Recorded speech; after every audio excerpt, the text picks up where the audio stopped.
Hi folks, today's video is going to be on cleaning a revolver. I've done several firearms cleaning videos in the past, but none of them specific to a revolver. And since my 625 was still dirty from when I shot it the other day, I thought this would be a good candidate for this video. Just like with any firearms cleaning task, there are certain tools that you're going to need to make cleaning a revolver a little easier and a little more successful.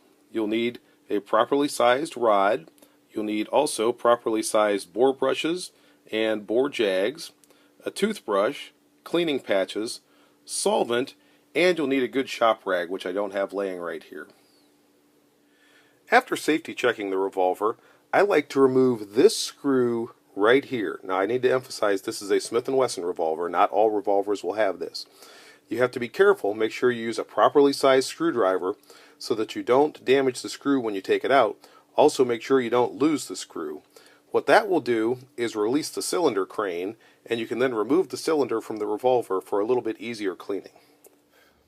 Once you've removed that screw, and only that screw, the next thing you're going to do is open your cylinder as you normally would.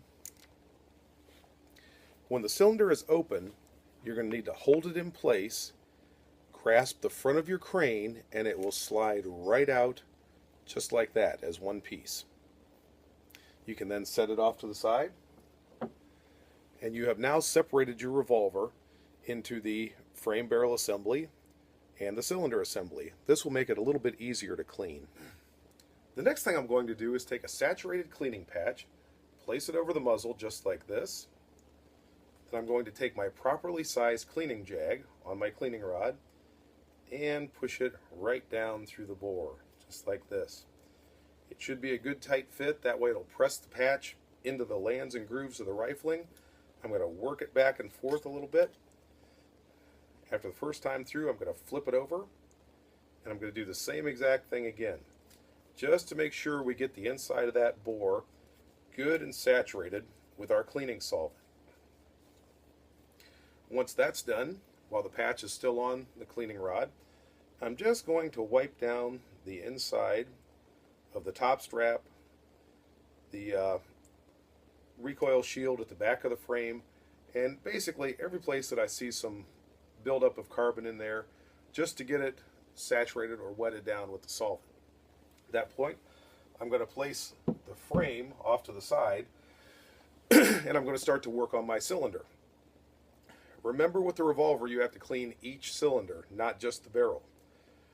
When I take my saturated patch for the cylinder, I'm going to push it in from the front of the cylinder, just like this. The reason I'm doing that is because this is still saturated with liquid, and I want to avoid running it through from this side and squeezing those patches down and causing the liquid to run down inside of this cutout for the extractor star. You want to keep that as clean and dry as you can. If you get moisture under that extractor star, eventually it's going to start to act like glue, and little pieces of unburned powder and foreign material are going to adhere to it, and if you get a buildup underneath that extractor star, it's going to start making it difficult to open your cylinder, and in extreme cases it could actually prevent the cylinder from opening. So you want to keep that very clean and dry under the extractor star. So again, I'm going to run the patch through from the front of the cylinder for each individual chamber.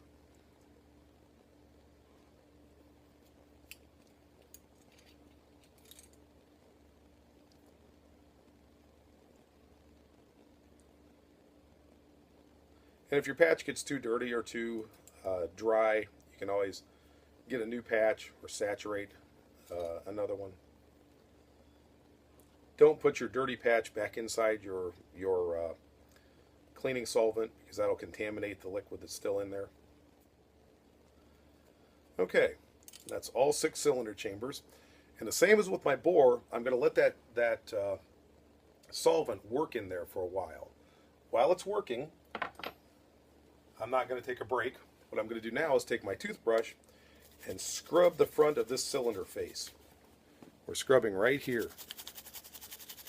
And what we want to do is try to prevent any lead or anything else from building up on the front of that cylinder face. There are special cloths made just for this that'll take virtually everything off. I'm not doing quite that good a job today. I'm just going to scrub it real good with my toothbrush. While you're doing this, make sure you are not pushing on your extractor rod. You don't want to bend that. That will also cause functioning problems in your revolver. When you're done scrubbing with your toothbrush, you can take your shop rag and again, just scrub off that cylinder face. Most of this will come off. You might have some light rings left on there around the cylinders. That's not really going to hurt anything. If you have lead that's on there, particularly, and that builds up over time, that can cause some problems. But if it's just these light carbon rings, they're basically just cosmetic. They're not going to hurt anything. When I went to a revolver instructor school years ago, we had to clean those completely off for the inspection that we did every day, which, although it made them look nice, really didn't do anything as far as the functioning was concerned. Okay, outside of the cylinder is basically done. I scrubbed off the front of the cylinder face, wiped off the outside. What I'm going to do now is raise that extractor star some. I'm going to take my toothbrush and I'm going to scrub in that cutout right here underneath the extractor star to prevent any of that foreign material buildup like I was talking about before from occurring underneath that star. I'm also going to scrub the bottom of the star itself in case there's anything stuck on there. Scrub the ratchets.